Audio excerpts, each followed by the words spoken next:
आता सर्व प्रकारच्या आजारांपासून सुटकेसाठी विट्यात आली आहे होमिओपॅथी उपचार पद्धती, जिच्यामुळे शरीराची नैसर्गिक प्रतिकारशक्ती वाढते आणि रोग मुळापासून नष्ट करते. शरीराला कोणताही त्रास न होता आजारावर मात करण्यासाठी होमिओपॅथी उपचार पद्धती आजच सुरू करा. लठ्ठपणा, पोटाचे विकार, सांधेदुखी, स्त्रियांचे आजार, त्वचारोग, पुरुषांचे आजार, थायरॉइड, मूळव्याध, मानसिक आजार, केस गळणे, श्वसनाचे त्रास व लहान मुलांचे आजार यावर मात करण्यासाठी आता सांगली, पुणे, मुंबईला जाण्याची गरज नाही. आजच भेट द्या डॉक्टर शुभम मोरे यांचे वेदा होमिओपॅथी क्लिनिकला.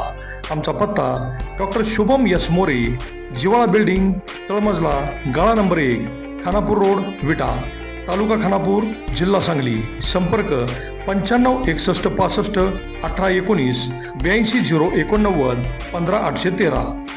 नमस्कार, प्राईम न्यूजमध्ये आपल्या सर्वांचे स्वागत.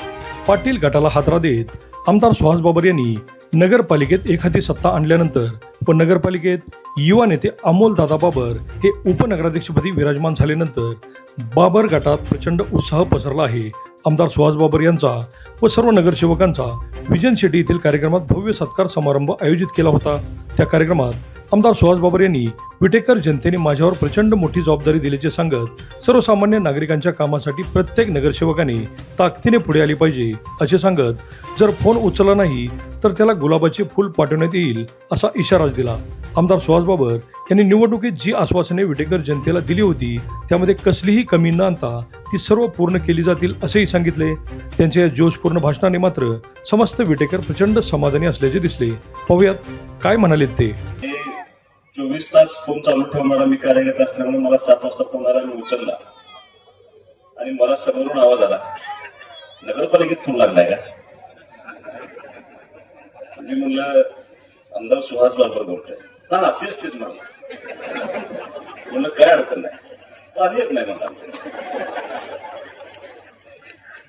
कुठं तर नांगरे कॉम्प्लेक्स, नांगरे पाटील कॉम्प्लेक्स, बरोबर ना? एचपी कॉलेजच्या पाठीमागे नांगरे कॉम्प्लेक्स मध्ये पाणी येत नाही आणि ताबडतोब व्यवस्था करा. आता मला असं वाटलं की विशालला फोन करा, पण मला भीती उठलाही नाही नगरसेवक काय नाही. आता ही जबाबदारी तुमच्यावर जशी आहे तशी तेवढ्या पद्धतीने माझ्यावर सुद्धा आली, याचा आता मला बाण हवा व्हायला लागले. त्यामुळं हे सगळे सत्कार सोडे इथून पुढे थांबवून आता आपल्याला या प्रत्येक गोष्टीमध्ये ताकदीनं लक्ष घालणं आवश्यक आहे. ती तुम्ही सर्वांनी घालावं अशी मी विनंती. कारण मी मगाशी नगराध्यक्ष काकीने विचारलं, मी सहज लोकांना आवाहन केलं होतं की सहज येऊन द्यावं नगरपालिकेत. तुमचं काय असू द्या घर नसू द्या. काही लोक असतात की 50 वर्ष नगरपालिकेत गेले नाही. काही लोकांना आता जायची वेळ आली तरी सुद्धा त्या लोकांना नगरपालिकेत येत नाही. काय असू द्या घर नसू द्या, सहज फिरून जावं नगरपालिकेमध्ये. मी काकीला म्हणतो कोण येतोय का? काकी मला खूप सारे लोक येतात आणि येत आहेत, फक्त त्यांना असं होतं की काय तर सांगायला पाहिजे म्हणून येतात आणि काकींना काहीतरी काम सांगून जातील. आता काकी कालपर्यंत तुम्ही एकट्या होता, पण आज खऱ्या अर्थानं नगरपालिकेच्या कारभाराला सुरुवात होते. आज आपण उपनगराध्यक्ष पदाची निवडणूक आणि सगळे तुमचे नगरसेवक एकत्रित आपण त्या ठिकाणी कामाला सुरुवात करताय. येत्या काही दिवसामध्ये सगळ्या समित्यांचे अध्यक्ष, सगळ्या समित्यांचे मेंबर त्या ठिकाणी होतील. 5 समित्या, सगळ्या डिपार्टमेंट तुमचं त्या ठिकाणी काम करायला सुरू होईल. पण आता तुम्हाला माझी विनंती आहे, आता प्रशासकीय कामामध्ये फारसं लक्ष न घालता ज्या गोष्टी घेऊन आपण लोकांच्या समोर गेलो होतो त्या गोष्टी पूर्ण करण्याची जबाबदारी तुम्हाला सर्वांना एकत्रितपणे आता लोकांच्या पर्यंत पोहोचा, त्यांच्या अडचणी समजून घ्या आणि ते सगळी कामं पूर्ण करण्यासाठी आपण त्या ठिकाणी प्रयत्न केला पाहिजे असं मला वाटतं. त्याचा बापू विरोधकांना काही काम राहिलेलं नाही, काहीच काम राहिलेलं नाही, सगळीकडे निवांत आहे. तेव्हा आता बघ तुला केलं नाही, मग तुला केलं नाही, मग तुला केलं काय, ह्या समाजाला दिलं नाही, त्या समाजाला दिलं नाही. मी जे पराभूत झाले होते त्यांना देणं माझं पहिलं कर्तव्य होतं. मी खोटं कुणाला सांगणार नाही. आज एका पेपरनं बातमीला 30-35 जणांच्या दिल्या, अजिबात दिल्या नाही. किती कॉप्ट आहेत आणि किती वर्ष आहेत त्याचा हिशोब लावून सुहास बाबांनी शब्द दिलाय. लक्षात घ्या, एक्स्ट्रा शब्द कोणाला दिला आणि ज्याला शब्द दिलाय ते प्रत्येक शब्द त्या माणसाचा मान सन्मान, त्या समाजाचा मान सन्मान राखून पूर्ण करणार आहे. त्यामुळे भैया काय पोस्ट टाकून उपयोग असेल, पोस्ट टाकून का आता ते हे झालंय. मी आपली सोशल मीडियाला माझी विनंती आहे, तुम्ही जरा कमी पडताय. परवा पोस्ट टाकली की हनुमंतराव पाटील साहेबांचा फोटो काढला म्हणून. काढलाय का फोटो? अजिबात काढलेला नाही. हे सांगितलं पाहिजे आपण सोशल मीडियाला जाऊन सुद्धा.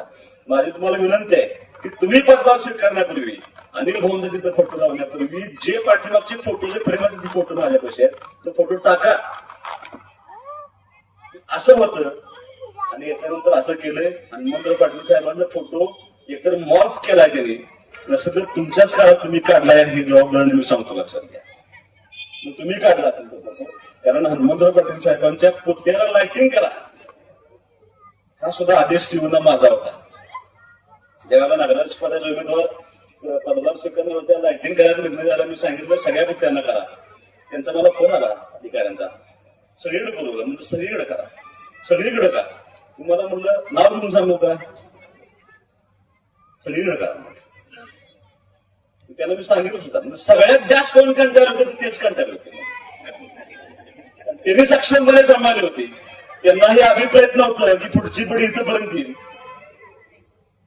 त्यामुळे त्यांना पण लाइटिंग करा, कदाचित त्यांना पण आनंद आला असेल त्यांच्या. त्यामुळं मी त्या कुचक्या भावनेचा, कुत्सित भावनेचा अजिबात, उलट कोण कुचक्या भावनेचा आहे हे मला गंमत सांगतो.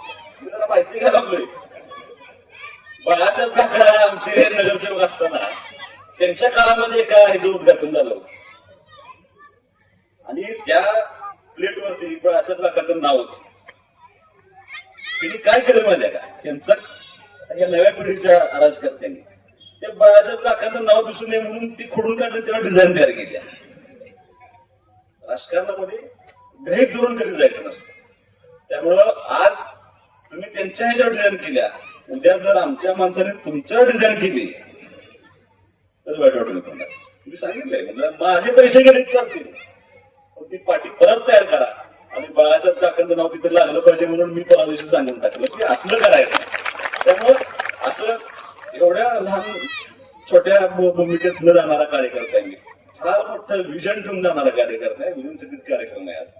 त्यामुळं असल्या भावना किंवा असला अपप्रचार करण्यापेक्षा मला असं वाटतं की चूक असेल तर तुम्ही आमची विरोधक पण चूक अवश्य दाखवून द्या. पण जर आम्ही चांगलं काम करत असेल आमच्या सगळे नगरसेवक तर त्यांच्या पाठीमागं तुम्हाला तिथे उभं राहावं लागेल. ती उभं राहण्याची भूमिका घ्यावी अशी अपेक्षा मी या ठिकाणी व्यक्त करतो. फारसं बराच वेळ झाला. जेवणाचा कार्यक्रम आहे ना, सत्कार जेवण करा. आता काय अडचण नाही. आता मी त्यांच्या पद्धतीने चालेल. सत्कारचा कार्यक्रम आता होईल. तुमच्या सर्वांचं मनापासून या ठिकाणी आभार मानतो. विजन सिटीला अपेक्षित असलेलं काम दोन्ही करून करून देतो. आणि काय आवश्यकता असेल तर ते पूर्ण करून देण्याची जबाबदारी आम्ही पूर्ण करतो. धन्यवाद. जय हिंद.